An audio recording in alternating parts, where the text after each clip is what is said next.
أعوذ بالله من الشيطان الرجيم بسم الله الرحمن الرحيم السلام عليكم ورحمة الله وبركاته. إن الحمد لله نحمده ونستعينه ونستغفره ونعوذ بالله من شرور أنفسنا ومن سيئات أعمالنا. من يهده الله فلا مضل له ومن يضلل فلا هادي له. وأشهد أن لا إله إلا الله وحده لا شريك له. وأشهد أن محمدا عبده ورسوله صلى الله عليه وسلم.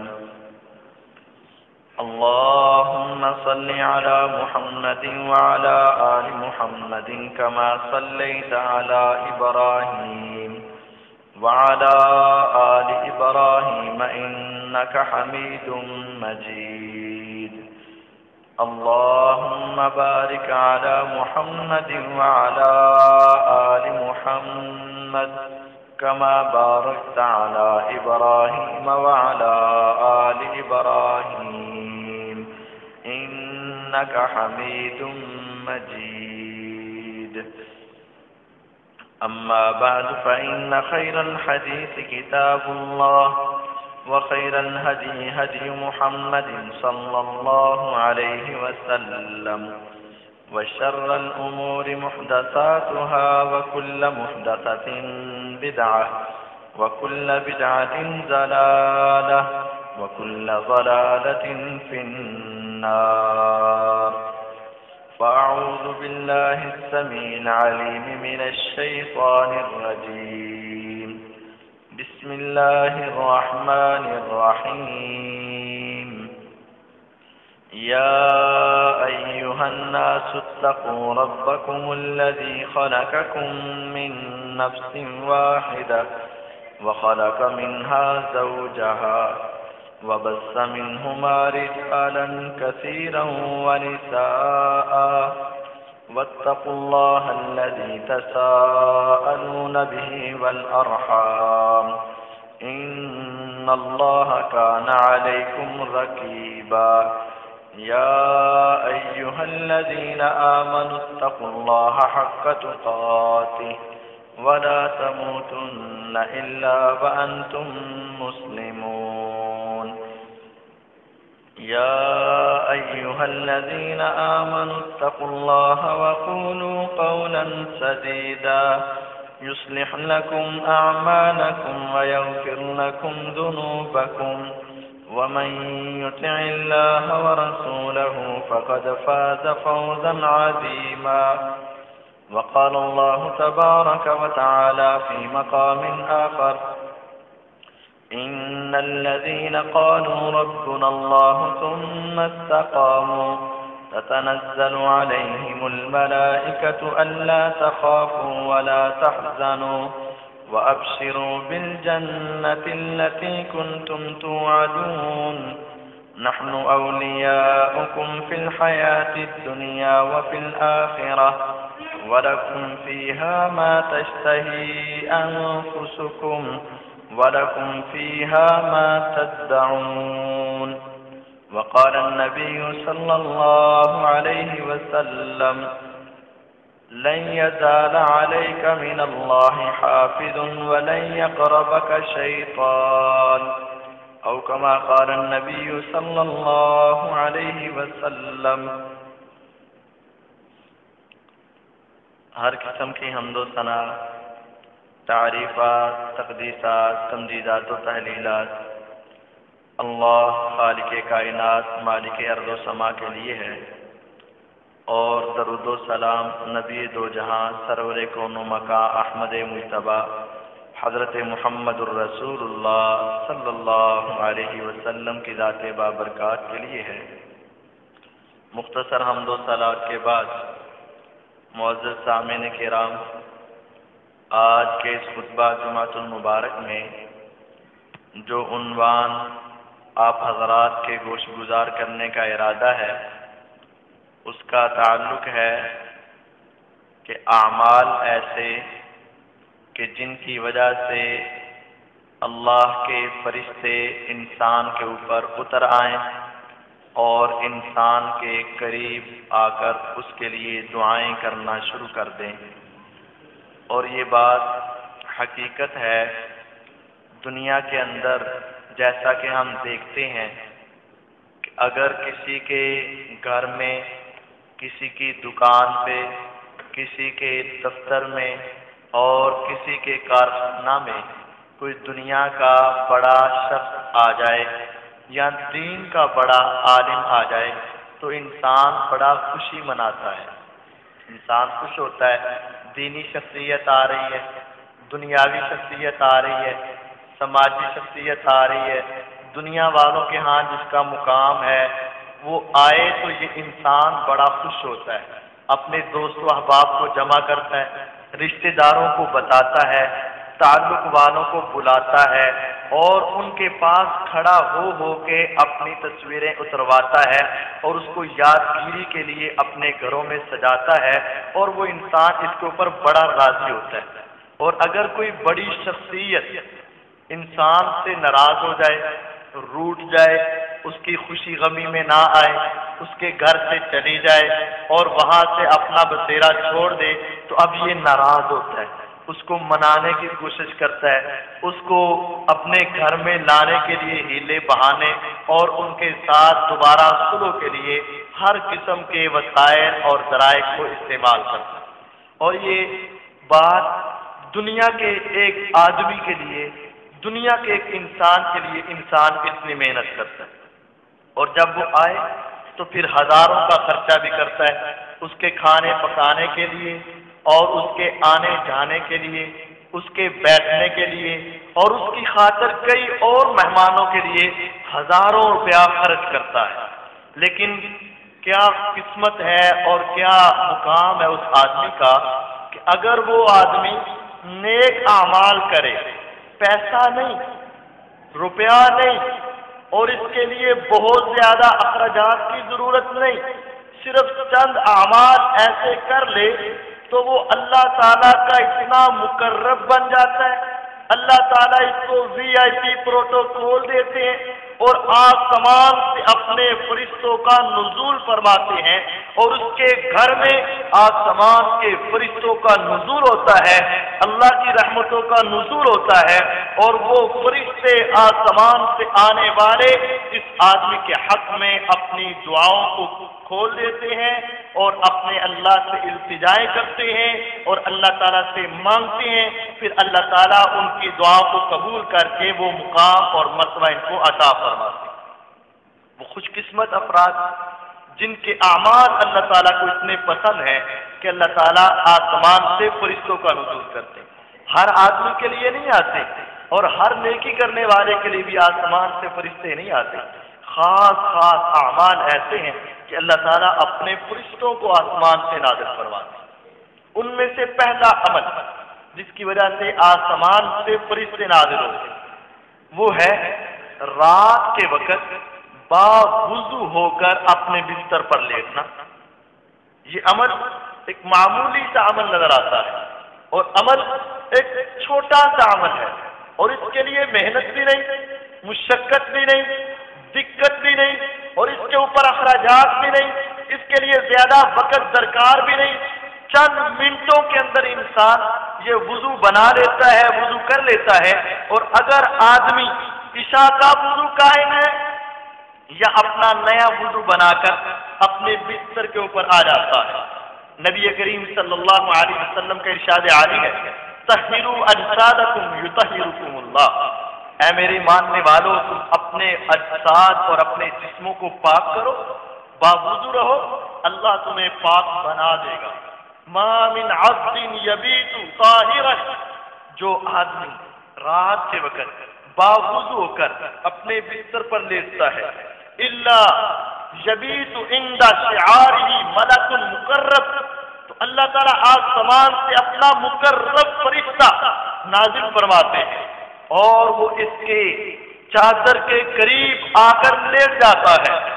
فَإِذَا يَنْقَلِبُ، اور جیسے ہی یہ اپنی کروٹ کو تبدیل کرتا ہے، کبھی دائیں اور کبھی بائیں، کبھی ادھر اور کبھی ادھر، جب یہ اپنی یہ کروٹ کو تبدیل کرتا ہے إِلَّا مَلَكٌ يَدْعُو لَهُ وَيُصَلِّي عَلَيْهِ، تو آسمان کا فرشتہ اس کی ایک ایک کروٹ کے اوپر اللہ سے دعائیں فرماتا ہے، اس کے لیے دعائیں کرنا شروع کر دیتا ہے۔ رات کا وقت ہر کوئی اپنے اپنے بستر پر سو رہا ہے اور اپنی نیند کے مزے لے رہا ہے اور اپنے خراتوں میں مست ہے، اور یہ انسان بھی اپنی نیند کر رہا ہے، لیکن اس کا ایک عمل ایسا ہے کہ اس نے باوضو ہو کر رات گزارنا چاہیے۔ آسمان کا مقرب فرشتہ ساری رات اس کے بستر کے قریب رہتا ہے، اور جب یہ اپنی کروٹ تبدیل کرتا ہے آسمان کا فرشتہ اس کے لیے دعائیں کرتا ہے۔ اور دوسری روایت میں تھوڑے سے اختلاف کے ساتھ یہ بات نازل فرمائی، پیارے پیغمبر علیہ الصلوۃ والسلام نے فرمایا، جب آدمی باوضو ہو کر آتا ہے اور اپنے بستر پر لیٹتا ہے اور لیٹ کر سو جاتا ہے، الا عند رأسه ملک مؤکل، آسمان سے اللہ فرشتہ بھیجتے ہیں، فرشتے جاؤ فلاں محلے میں، فلاں گھر میں، فلاں بستی میں، فلاں انسان کی چارپائی کے قریب جا کر کھڑے ہو جاؤ، عند رأسه، اس کے سر کے قریب ادب و احترام سے ملک مؤکل، ایک فرشتے کو مقرر کر دیا جاتا ہے، وہ ساری رات صبح طلوع ہونے تک اس کے سر کے قریب کھڑا رہتا ہے۔ اللہ تو نے آسمان سے مجھے بھیجا، اس آدمی کے لیے بھیجا، کس کام کے لیے بھیجا؟ فرمایا فرشتے ساری رات یہ بندہ سوئے گا، دن میں محنت کی، مزدوری کی، کام کاج کیا، تھکاوٹ ہوئی، اب یہ باوضو ہو کر اپنے بستر پر آ رہا ہے، اپنے خوابوں میں مگن ہے، اپنی نیند کے مزے اڑا رہا ہے، اپنی تھکاوٹ کو دور کر رہا ہے، لیکن تیرا کام یہ ہے جب بھی یہ اپنی کروٹ کو تبدیل کر لے تیری زبان سے اس کے لیے دو دعائیں نکلیں، اللہم اغفر لہ، اللہم ارحمہ، اے اللہ غلطی اس سے ہوئی، گناہ اس سے ہوا، نافرمانی اس سے ہوئی، معصیت اس سے ہوئی، اے اللہ گناہ اس سے ہوا، ہم فرشتے تو اس سے دعا کرتے ہیں اس بندے کو معاف فرما دے، اور صرف معاف ہی نہ فرما ورحمہ، اے اللہ اپنی معافی کے بعد اپنی رحمتوں کا نزول بھی فرما دے۔ اور یہ دو باتیں کوئی معمولی نہیں ہے۔ آپ ذرا دیکھیں، آپ قاری صاحب کو کہتے قاری صاحب دعا کریں، کسی عالم دین کو کہتے دعا کریں، اپنی والدہ کو کہتے دعا کریں، کسی صوفی صاحب کو کہتے دعا کریں، کسی نیک آدمی کو کہتے ہیں دعا کریں، کسی بزرگ کے پاس آتے ہیں دعا کریں، کوئی بھی آپ سے محبت کرنے والا آپ کے حق میں دعا کرے گا، کتنی دیر کرے گا؟ 2 منٹ کرے گا، 5 منٹ کرے گا، 10 منٹ کرے گا؟ زیادہ سے زیادہ محبت اور پیار میں آنے والی ماں اپنے ہاتھوں کو اٹھا کر یا باپ اپنی اولاد کے لیے دعا کرے گا تو 15-20 منٹ دعا کر دے گا، اس کے بعد اس کے بھی ہاتھ نیچے اتر آئیں گے، اس کی زبان بند ہو جائے گی، دعائیں ختم ہو جائیں گی، لیکن کیا کمال ہے اس آدمی کا، کیا مقام ہے اس آدمی کا، رات چاہے 8 گھنٹے کی ہو، چاہے 10 گھنٹے کی ہو، چاہے 6 گھنٹے کی ہو، صرف 2-4 منٹ لگا کر باوضو ہو کر اپنے بستر پر آیا، دنیا کا انسان نہیں، آپ دیکھتے ہو نیک ہو، اللہ کا ولی ہو، اللہ کو ماننے والا ہو، نماز روزہ پڑھنے والا ہو، یہ سارے دنیا کے نیک ایک طرف ہیں، لیکن وہ جس کو اللہ اپنا فرشتہ بنا کر آسمان سے زمین پر نازل کرے اور وہ ساری رات تمہارے حق میں دعا کرتا رہے، جس کو اللہ بھیجے گا تو اللہ اس کی دعا بھی تو قبول فرمائیں گے۔ اور یہ دو دعائیں ایسی عظیم ہیں، اللہم اغفر لہ، اللہم ارحمہ، اے اللہ اس کو معاف بھی کر دے، جب معافی کا نامہ مل گیا تو سارے گناہ معاف ہو جائیں گے، وارحمہ، اے اللہ اس پر اپنی رحمتیں بھی بھیج دے، اور جب انسان پر اللہ کی رحمت ہوگی گویا کہ جنت کا پروانہ مل جائے گا، کیونکہ آپ نے فرمایا کہ کوئی آدمی اللہ کی رحمت کے بغیر جنت میں نہیں جا سکتا، تو یہ فرشتہ کیا دعا کر رہا ہے؟ اللہم اغفر لہ، اے اللہ پہلے اس کے گناہ معاف کر دے، جب گناہ معاف ہو جائیں گے اب یہ اس قابل ہے کہ تیری رحمتوں کا نزول ہو سکے، ورحمہ، اے اللہ اپنی رحمتیں بھی نازل کر دے، گناہ معاف، جہنم سے چھٹی، رحمتوں کا نزول، جنت کا داخلہ، یہ دو عظیم دعائیں ہم بھی حاصل کر سکتے ہیں۔ بچہ، بوڑھا، جوان، امیر، غریب، اعلیٰ ادنا، ہر ایک آدمی فرشتوں کے آنے کا اور اس کی دعاؤں کا حقدار بن سکتا ہے۔ کس عمل سے؟ رات کو بابوزو سونے کی وجہ سے۔ اسی طرح رات کو ڈر جاتے ہیں، خواب آتے ہیں، گھبرا جاتے ہیں، پریشان ہو جاتے ہیں، ڈر لگتا ہے، ڈرونی چیزیں آتی ہیں۔ فرمایا ہاں اگر رات کو سونے سے پہلے، صحیح بخاری کی روایت ہے، تفصیلی روایت آپ جانتے ہیں، نبی کریم صلی اللہ علیہ وسلم نے ابو ہریرہ رضی اللہ عنہ کو صدقہ فطر کے اوپر معمور کیا۔ ایک دن آیا، شیطان آیا، اس کے اندر چوری کرنے لگا، پکڑ لیا، چھوڑ دیا۔ دوسرے دن آیا، پکڑ لیا، اس نے منت سماجت کی، چھوڑ دیا۔ پیارے پیغمبر علیہ السلام روزانہ پوچھ رہے آیا تھا؟ ہاں آیا تھا۔ پھر کیا کیا؟ اللہ کے نبی صلی اللہ علیہ وسلم، اس نے مجھ سے منت سماجت کی، ترلے کیے، گھر والوں کی بات چیت کی کہ میرے بڑے مجبوری کے حالات ہیں، بیوی بچے بھوکے ہیں، میں نے اس کو چھوڑ دیا۔ آپ نے فرمایا کل پھر آئے گا۔ مجھے اس کی باتوں سے ایسے لگ رہا تھا جتنی منتیں سماجتیں آج کر رہے ہیں آئندہ کبھی ایسا کام نہیں کرے گا، لیکن جب فرمایا محمد کریم صلی اللہ علیہ وسلم نے کل آئے گا، میں نے کہا آئے گا، میں نے سوچ لیا آئے گا، کیونکہ آپ نے کہہ دیا سو میں نے مان لیا۔ میں نے نگرانی کی، دوبارہ آیا، رات کو پکڑا، چوری کر رہا تھا، بیت المال کی کھجوریں پکڑ لیا۔ اب اس نے منتیں سماجتیں کی، پھر اس کو چھوڑ دیا۔ آپ نے فرمایا آیا تھا؟ جی آیا تھا۔ کیا کیا؟ اس نے بڑے ترلے کیے، بڑی منتیں کی، گھر والوں کا واسطہ دیا، اللہ کا واسطہ دیا، میں نے اس کو چھوڑ دیا۔ آپ نے فرمایا کل پھر آئے گا۔ میں نے سوچا تھا کہ 2 مرتبہ ہو چکا، اب نہیں آئے گا، لیکن جب آپ نے فرما دیا کہ آئے گا، میں نے فرمایا آئے گا۔ تیسرا دن ہوا، میں نے اس کو پکڑ لیا، منتیں سرنے سماجتیں کرنے لگا۔ میں نے کہا نہیں چھوڑوں گا۔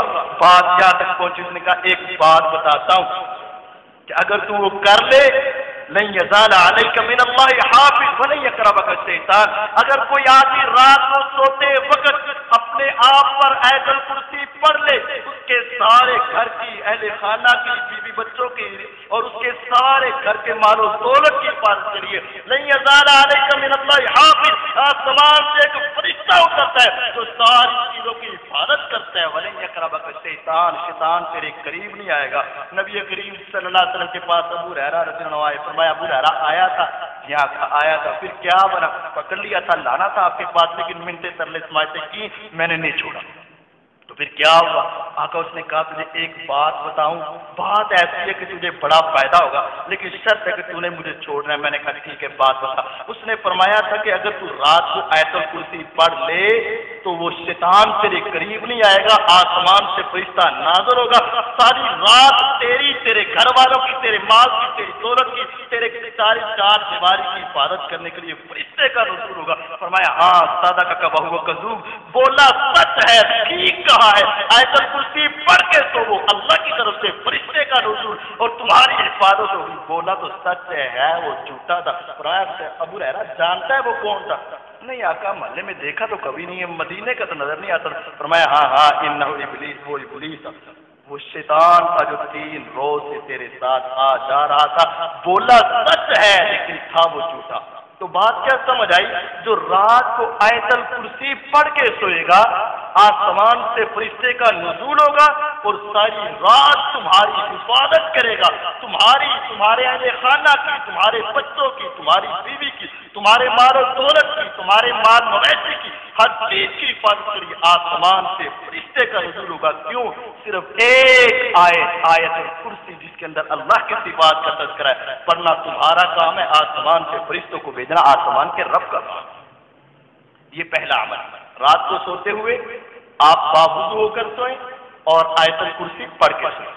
اس کے بعد دوسرا عمل جس کی وجہ سے آسمان کے فرشتے نازل ہوتے ہیں، کسی دین کی محفل میں بیٹھ جانا، دینی مجلس اور پروگرام میں بیٹھنا، نیت یہ ہو میں علم سیکھنے کے لیے آیا ہوں، نیت یہ ہو میں قرآن و سنت کو سیکھنے کے لیے آیا ہوں، بات اور دل و دماغ میں سوچ فکر یہ ہو آج اللہ کی بات سنوں گا، رسول اللہ صلی اللہ علیہ وسلم کی بات سنوں گا، اس پر عمل کروں گا۔ اگر نیت یہ ہوگی کسی محفل میں، کسی مجلس میں، کسی جگہ پر، کسی محلے میں، کسی گھر میں، کسی دفتر میں، کسی مکان میں، کسی جگہ پر بھی تم یہ نیت لے کر بیٹھ جاؤ، دین کی باتیں کرنا شروع کر دو، آسمان کے فرشتوں کا تمہارے اوپر نزول ہو جائے گا۔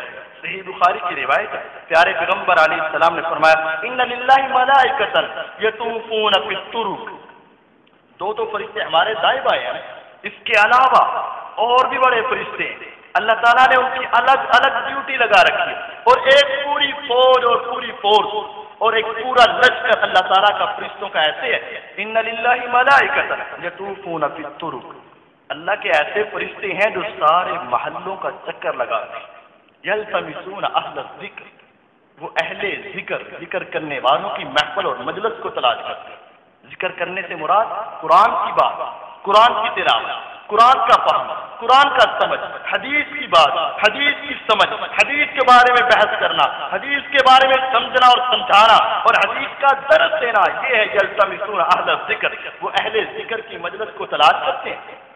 فَإِذَا وَجَدُوا قَوْمًا، کوئی دائیں نکلا ہوا، کوئی بائیں، کوئی سامنے، کوئی آگے، کوئی پیچھے، سارے محلے کے اندر پورے فرشتوں کا جتھا پھیلا ہوا، جو ہی ان کو ایک محفل نظر آتی، ایک مجلس نظر آتی، تنادوا ہلموا الی حاجتکم، وہ آواز لگاتے ہیں، ان کا کوئی کوڈ ورڈ ہے اور پاس ورڈ ہے، ایک دوسرے کو بلاتے ہیں، آ جاؤ آ جاؤ آ جاؤ، ہلموا الی حاجتکم، جس مقصد کے لیے تم پورے محلے کا چکر لگا رہے ہو، آ جاؤ، تمہارا مقصد یہاں پورا ہو رہا ہے۔ جب وہ آ جاتے ہیں اور پھر ان کا کیفیت کیا ہوتا ہے؟ حفتهم الملائکہ وغشیتهم الرحمہ ونزلت علیہم السکینہ وذکرهم اللہ فی من عنده، چار فائدے۔ حفتهم الملائکہ، پہلی بات، فرشتے ان کو چاروں اطراف سے گھیر لیتے ہیں اور گھیرتے گھیرتے گھیرتے گھیرتے گھیرتے گھیرتے آسمان تک ان کو چاروں طرف سے لپیٹ لیا جاتا ہے، فرشتوں کے پروں کے ساتھ ایسی محفل کو لپیٹ۔ وغشیتهم الرحمہ، اور اوپر سے اللہ کی رحمت ایسی مجلس کو ڈھانپ لیتی ہے۔ ونزلت علیہم السکینہ، اور ان کے دل و دماغ کے اوپر اللہ اپنی طرف سے سکون نازل فرمانا شروع کر دیتی ہے۔ ہر وقت ٹینشن میں تھا، پریشانی میں تھا، آزمائش میں تھا، سوچ فکر اس کی بکھری ہوئی تھی، لیکن جب قرآن سنتا ہے، حدیث سنتا ہے، محفل میں بیٹھتا ہے، اس کے دل کو سکون ہوتا ہے، دل کو سرور ملتا ہے، دل کو چین ملتا ہے۔ نظرت علیہم السکینہ، آسمان کے رب کی طرف سے سکون نازل کیا جاتا ہے۔ یہ تین انعام دنیا میں فرشتے گھیر لیتے ہیں، رحمت ڈھانپ لیتے ہیں، سکون نازل ہوتا ہے۔ وذکرهم اللہ فی من عنده، اور اللہ اپنے پاس فرشتوں کے ایک محفل مجلس میں جا کر اللہ فرماتے، آؤ دیکھو تم کہتے تھے کہ یہ تو فساد کریں گے، قتل و غارت کریں گے، مال و دولت کو لوٹیں گے، یہ دیکھو وہ فلاں فلاں فلاں فلاں بندے تمہارے سامنے میں اللہ کا ذکر کر رہے ہیں۔ اللہ ایسے آدمیوں کا تذکرہ اپنے فرشتوں میں کرتا ہے۔ کس میں؟ دینی محفل میں، دینی مجلس میں۔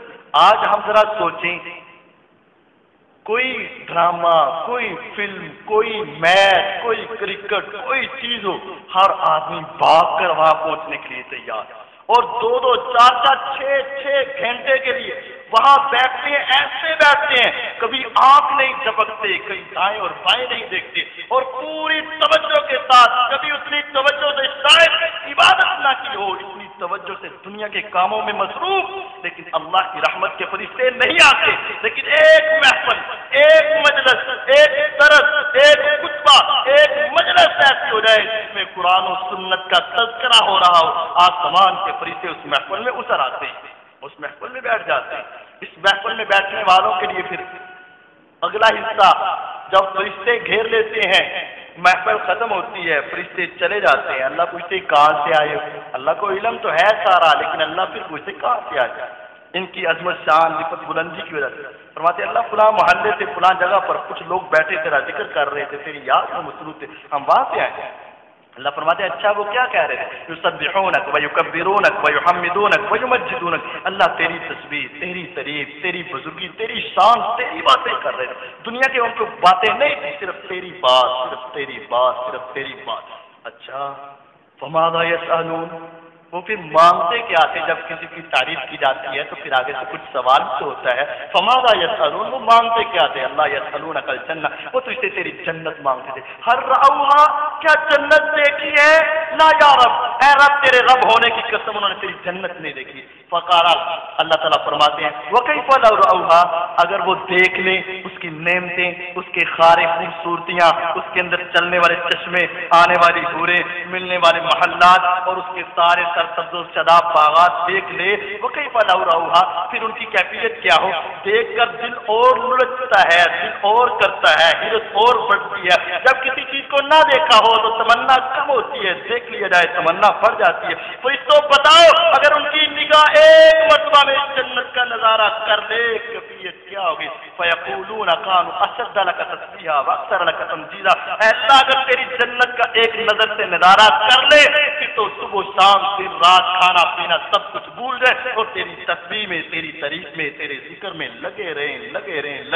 اللہ فرماتے اچھا وہ کسی چیز سے پناہ بھی مانگتے تھے؟ ہاں اللہ وہ تیری جہنم سے، تیری آگ کے انگاروں سے، تیرے عذاب سے پناہ مانگتے تھے. فکیف لو رأوہا، جہنم دیکھی ہے میری؟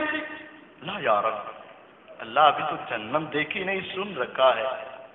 فکیف لو رأوہا، اللہ پوچھتے ہیں اگر وہ جہنم دیکھ لیں، عذاب اور وہ جہنم اور اس کے انگارے اور اس کی گہرائی اور اس کی اٹھنے والی آگ اور اس کے نکلنے والے چنگارے، کانہ جمالات صفر، آج آگ کا الاؤ چلتا ہے، اس کے اوپر چنگارا اتنا 1 انچ آدھا انچ چھوٹا، لیکن وہ جہنم کا انگارا اتنا بڑا ہے اتنا بڑا اونٹ ہوتا ہے. وکیف لو رأوہا، اگر وہ جہنم دیکھنے کی کیفیت کیا ہوگی؟ فکانوا اکثر منہا متعبدا، فرمایا فرشتوں نے اے اللہ اگر تیری جہنم کو دیکھ لے تو اللہ جتنا وہ ڈرتے ہیں اس سے اور ڈریں، جتنا روتے ہیں اس سے اور روئیں. اے اللہ جتنی پناہ مانگتے ہیں اس سے اور زیادہ پناہ مانگے. اللہ فرماتے ہیں فرشتوں یہ پاکیزہ محفل، پاکیزہ مجلس، میرے ذکر کی مجلس جس میں تم حاضر ہوئے تھے، جاؤ گواہ بن جاؤ. جنت مانگتے تھے میں نے دے دی، جہنم سے پناہ مانگتے تھے پناہ دے دی، میں نے ایسے سارے افراد کو معاف فرما دیا. فرشتے بات سن کے کہتے اتنا بڑا انعام کہ سب کو جنت مل گئی، جہنم سے پناہ سنا ہوا. اچھا اللہ سارے چلو اس کے حقدار ہوں گے، لیکن وہ پیچھے ایک آدمی آیا تھا، صحیح بخاری کی روایت ہے، صحیح بخاری کی. اللہ ایک آدمی آیا تھا، وہ تو اپنے کام آیا تھا، محفل میں تو نہیں آیا تھا، وہ درد سننے کے لیے تو نہیں آیا تھا، وہ تیری باتیں سننے کے لیے تو نہیں آیا تھا، وہ تو اپنے کسی کام آیا تھا. یوں سمجھے کہ اس نے کسی کو ملنا تھا اور وہ اس کے انتظار میں بیٹھا ہوا تھا، لیکن بیٹھ گیا تھا.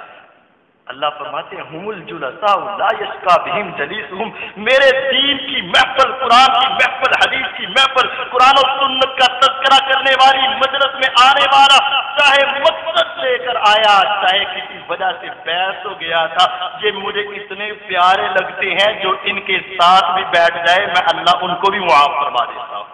یہ کون؟ جو دین کی محفل میں بیٹھ جائے. آج ہم سوچ لیں فارغ وقت ہم کہاں گزارتے ہیں؟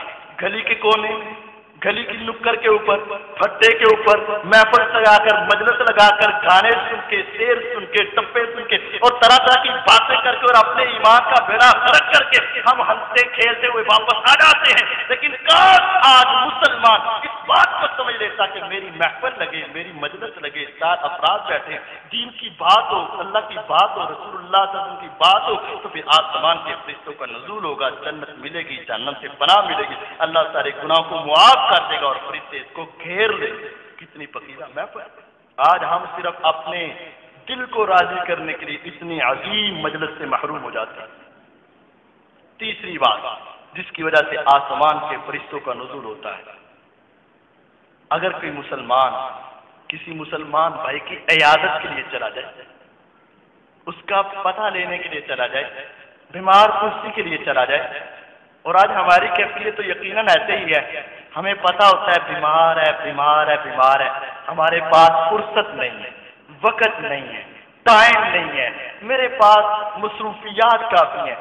اور جب وہ اتنا بیمار کہ آخری سانسوں پر پہنچ جاتا ہے، موت و حیات کی کشمکش میں اب کہتے ہیں چلے یار کسی زندہ کا منہ دیکھ لیں، زندہ کے اس کا چہرہ دیکھ لیں اب تو کیا.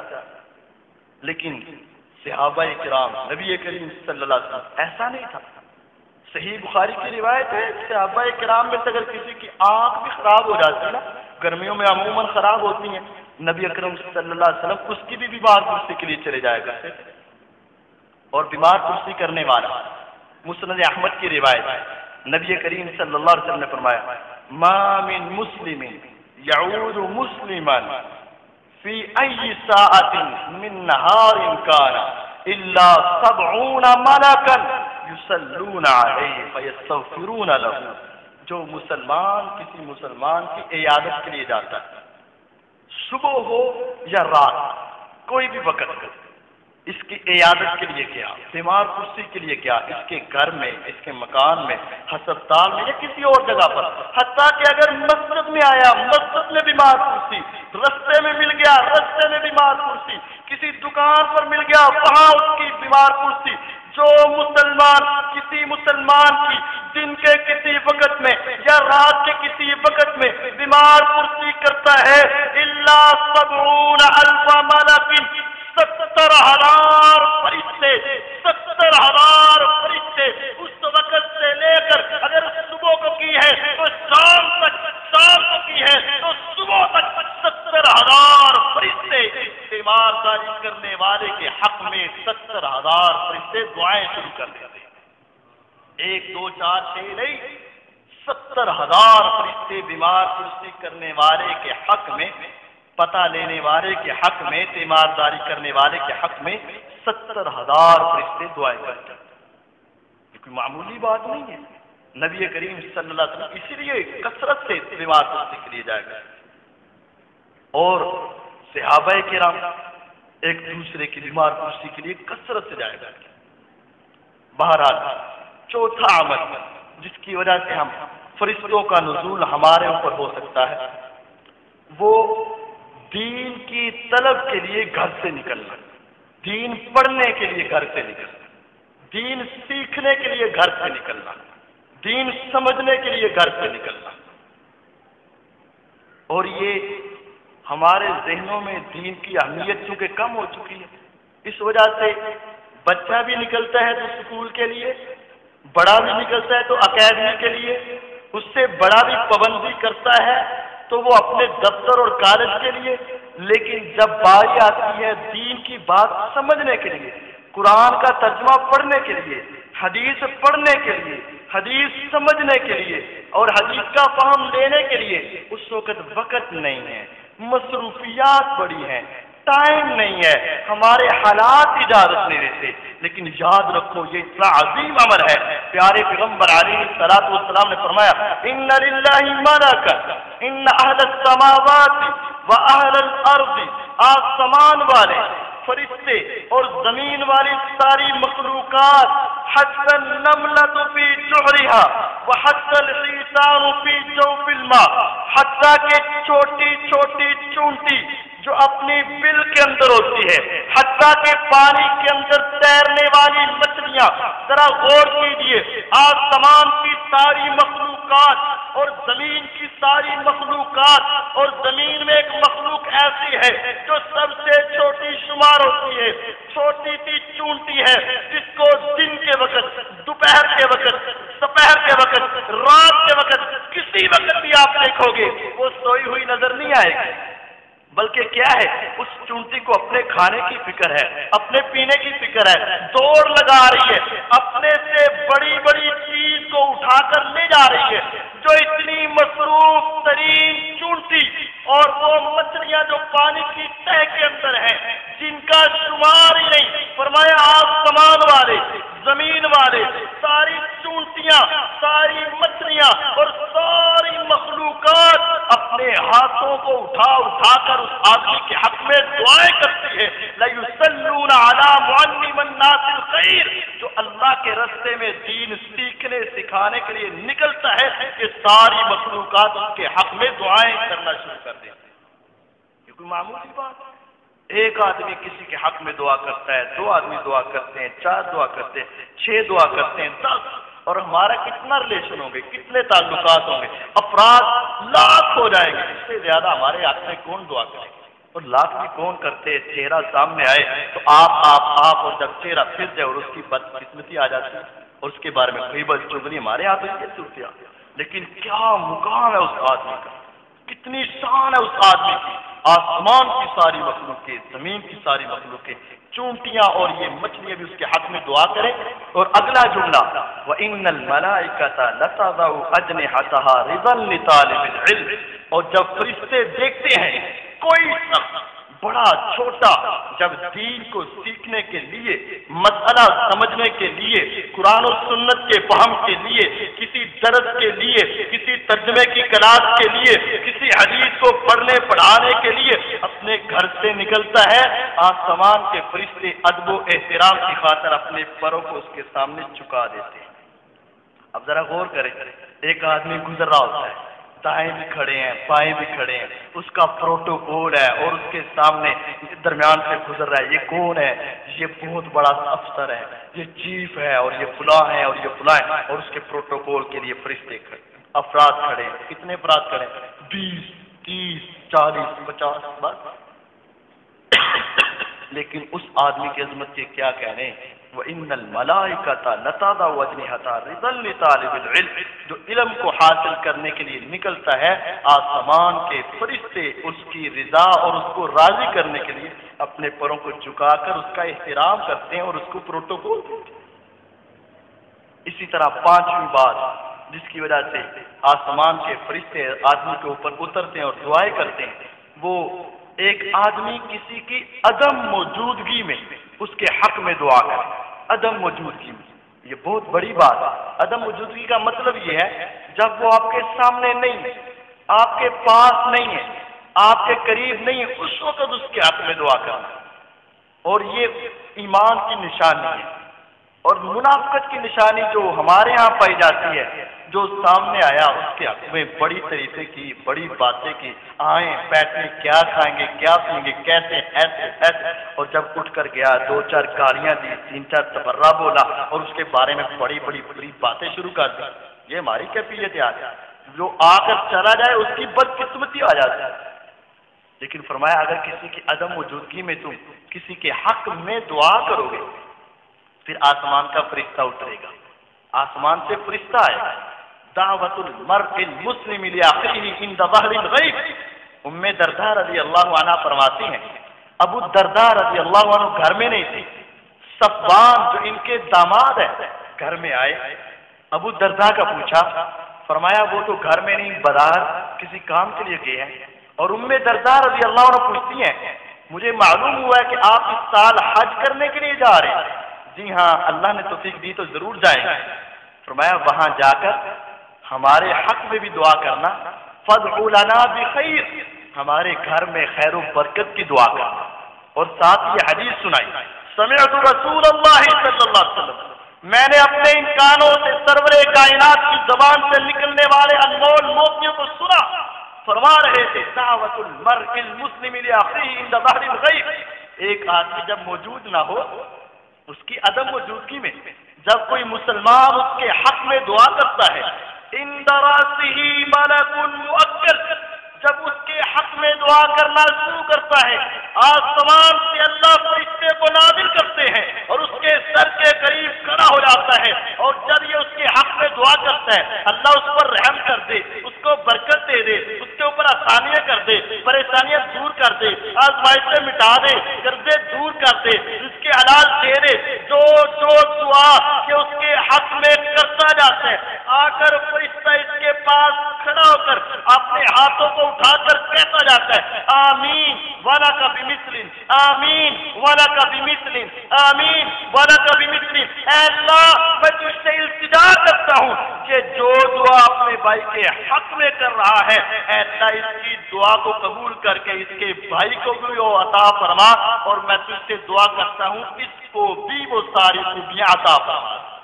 کسی کے حق میں دعا کرو، اللہ قبول بھی زیادہ فرماتے، اس کو بھی مل جائے گی، اور تمہیں بغیر مانگے ہی فرشتے کی دعا سے تمہارا بھی کام بن جائے گا۔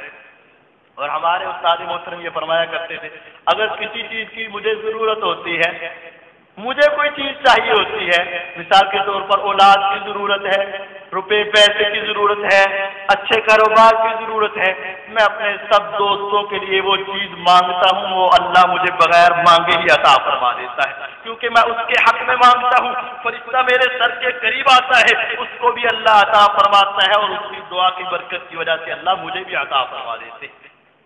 اور یہ ام درداء رضی اللہ عنہا جنہوں نے اپنے داماد کو یہ بات کہی اور حدیث سنائی، وہ خود بتاتے ہیں کہ رات کے وقت میں دیکھا کرتی تھی، سیر اعلام النبلاء کے اندر یہ بات ہے کہ میرے خامد اور میرے شوہر ابو درداء رضی اللہ تعالیٰ عنہ کے 300 سے زائد خصوصی دوست تھے، 300 سے زائد، اور وہ بسا اوقات رات کو ہر ایک کا نام لے کر دعائیں شروع کر دیتے، ایک کا نام لے کر۔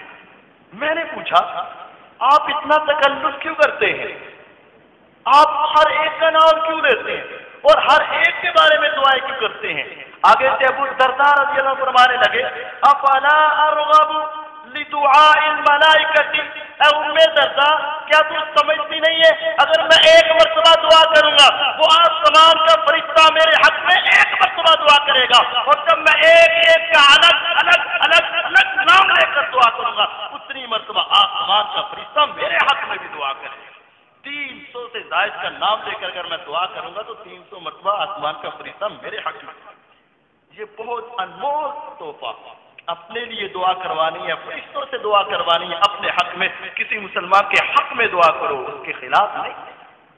امام احمد بن حنبل رحمۃ اللہ علیہ فرمایا کرتے تھے ستۃ ادعو لهم بسحر، 6 افراد ایسے ہیں کہ رات کو جب میں اپنے رب کے سامنے گر گڑاتا ہوں میں ان 6 علماء کا نام لے کر ان کے حق میں دعا کرتا ہوں۔ احدهم الشافعی، ان میں سے ایک میرے استاد امام شافعی بھی ہیں رحمہ اللہ۔ یہ محدثین کا وتیرہ رہا ہے، علماء کرام کا وتیرہ رہا ہے، صحابہ کرام کا انداز رہا ہے کہ وہ اپنے مسلمان بھائی کے حق میں عدم موجودگی میں دعا کیا کرتے تھے، اور اس کی دعا کے وقت آسمان سے فرشتوں کا نزول ہوا کرتا تھا۔ اور چھٹی اور آخری بات کہ جس کی وجہ سے آسمان کے فرشتے نازل ہوتے ہیں وہ ہے اس مسجد یا کسی مسجد کا خیال رکھنا، دھیان کرنا، ذمہ داری لینا، اور اللہ کے گھر کی حفاظت اور اس کی دیکھ بھال کے اوپر اپنے آپ کو معمور کر دینا، یہ بھی اللہ کے فرشتوں کے ساتھ بیٹھنے کا عمل ہے۔ نبی کریم صلی اللہ علیہ وسلم کی روایت ہے ان للمساجد اوتادا، مساجد کے کچھ ذمہ دار ہیں، مساجد کے ذمہ داران، ہاں مساجد کے ذمہ داران، ان کی اگر نیت ٹھیک ہے، سوچ ٹھیک ہے، فکر ٹھیک ہے، چودراہٹ مقصود نہیں، بڑائی مقصود نہیں، نمایاں کرنا مقصود نہیں، شہرت مقصود نہیں، اپنا پیسہ دکھانا مقصود نہیں، ایک اللہ کی رضا کے لیے، ایک اللہ کی خوشنودی کے لیے، ایک اللہ تعالیٰ کا قرب حاصل کرنے کے لیے اللہ کے گھر کسی مسجد کا انتظام سنبھالنا، اس کی دیکھ بھال کرنا، اس کے سارے انتظامات کو کرنا۔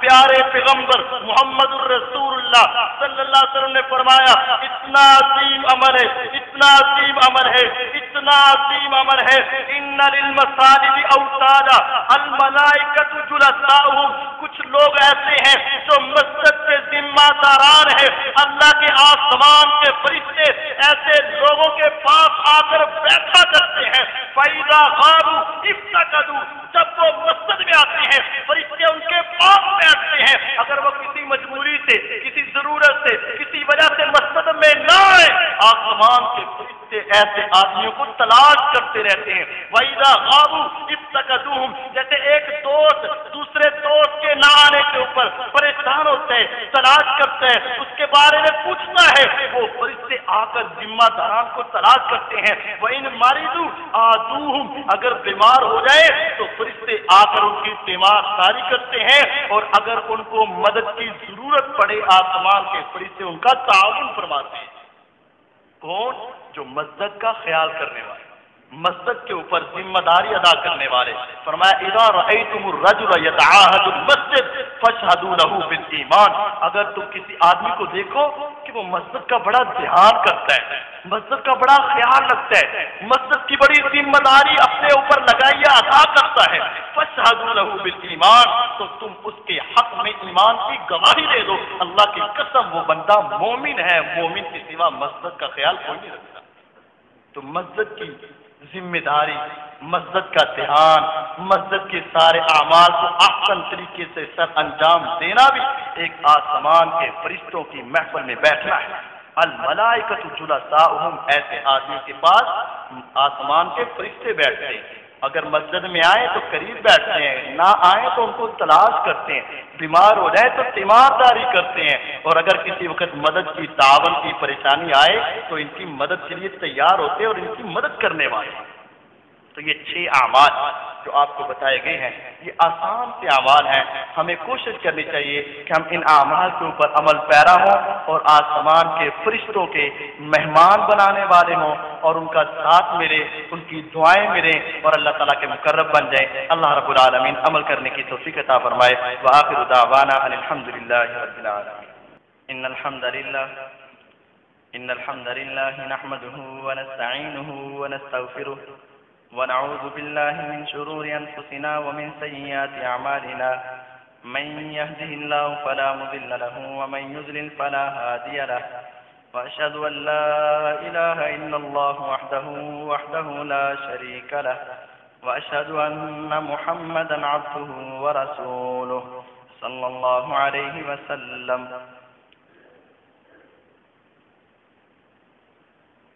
کچھ سوالات ہیں۔ ایک سوال ہے شب برات کے حوالے سے کتاب و سنت میں کیا وضاحت ہے؟ یہ تو گزر گئی ہے لیکن بہرحال بتانا پھر ہمارا فریضہ ہے۔ شب رات کو کہتے ہیں اور براءت بیزاری لا تعلقی کو کہتے ہیں۔ شب فارسی زبان کا لفظ ہے اور براءت یہ عربی زبان کا لفظ ہے۔ 10واں سپارہ سورۃ توبہ کا پہلا لفظ ہی براءت ہے اور اس کا معنی ہے بیزاری، لا تعلقی، چھوڑ دینا، تعلق کو ختم کر دینا۔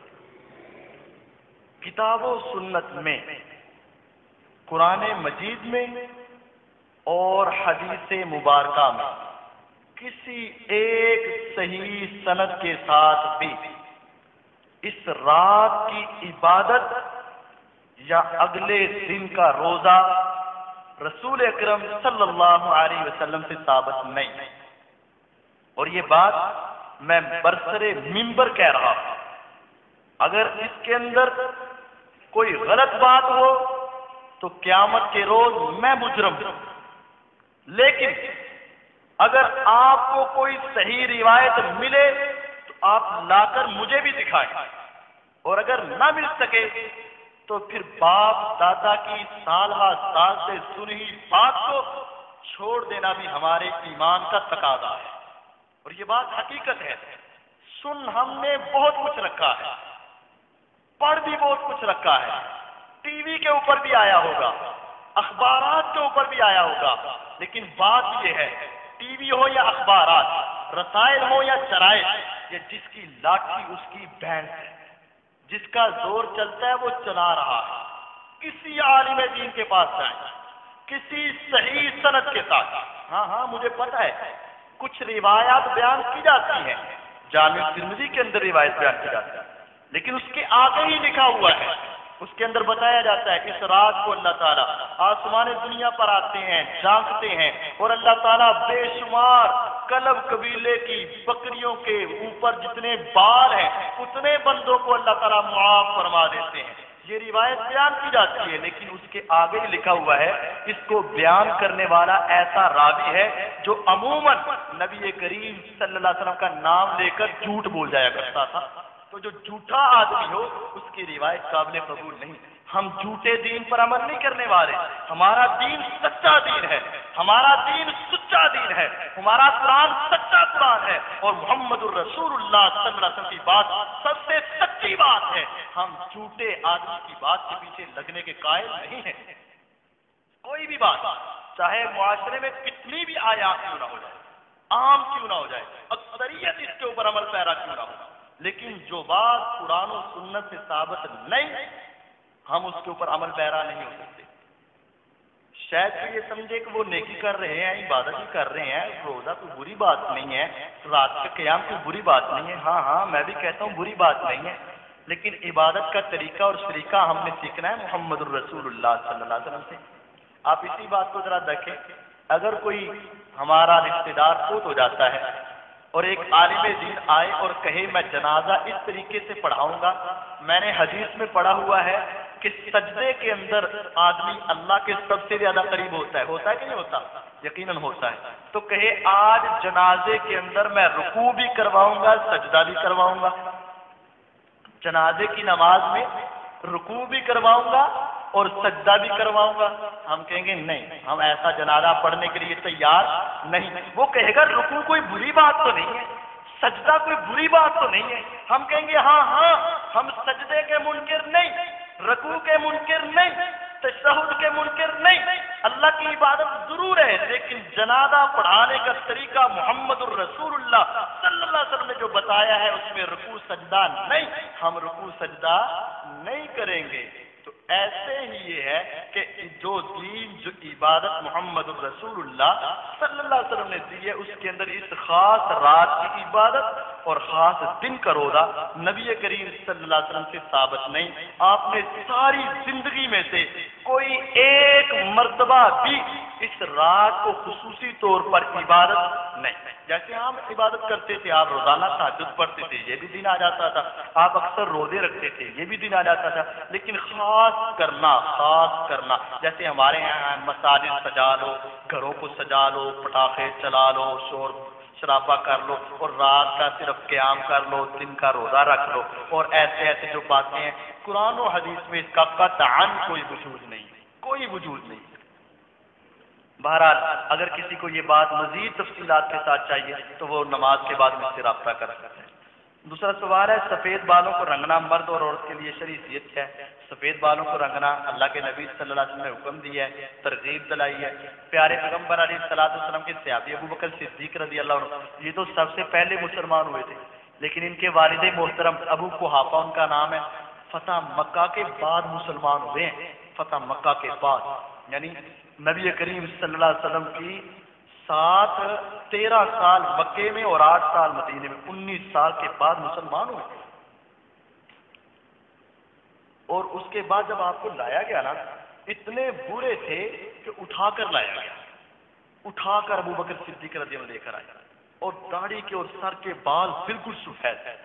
آپ نے فرمایا ابو بکر رضی اللہ عنہ تو میرا دوست اور یار ہے اور یہ بزرگ ہے، تو ان کو کیوں لے کر آیا؟ مجھے فرماتا میں گھر میں جا کر ان کو کلمہ پڑھا کے مسلمان کر لیتا. مجھے آپ یہ کہتے آپ ان کو کیوں اتنی تکلیف دے کر لائے؟ لیکن آپ نے دیکھا اس کے بعد سفید ہے. آپ نے فرمایا غیر الشیب، ابو بکر رضی اللہ عنہ ایک کام ضرور کرو، ان کے بالوں کو رنگ دو، ان کے بالوں کا رنگ تبدیل کر دو. تو یہ بالوں کو رنگنا رسول اکرم صلی اللہ علیہ وسلم کی پسندیدہ چیز ہے. آپ کا حکم ہے مرد ہو یا عورت ہو سفید بالوں کو رنگنا چاہیے اور سیاہ رنگنے سے بچنا چاہیے. اور تیسرا مسئلہ جو پچھلے جمعۃ المبارک میں ہم نے زکوٰۃ کا بتایا تھا، اگر کسی آدمی کے پاس، یہ بات بھائیوں کو سمجھ نہیں آئی اور بعد میں فون کر کے بھی پوچھا ہے تو میں نے سمجھا اس کو بھی ذرا بتا دیا جائے. اگر آپ کے پاس کچھ سونا ہے، مثال کے طور پر 2 تولے سونا ہے اور کچھ چاندی ہے یا نہیں ہے، کچھ رقم ہے، کچھ سونا ہے اور کچھ رقم ہے. اب اس کی زکوٰۃ کیا ہے؟ اگر تو سونا موجود ہے، چاہے 1 تولہ، 1.5 تولہ، 2 تولے، اور پیسے ہیں، پھر ان پیسوں کو، سونوں کو، دونوں کو ملا کر دونوں کا ریٹ لگا کر پتہ کیا جائے گا ان ساری رقم کا 7.5 تولے سونا آ سکتا ہے یا نہیں. یعنی 7.5 تولے سونے کی قیمت بن جاتی ہے یا نہیں. اگر بن جائے گی تو پھر اس میں سے 2.5% آپ کو اللہ کے رستے میں دینا پڑے گا.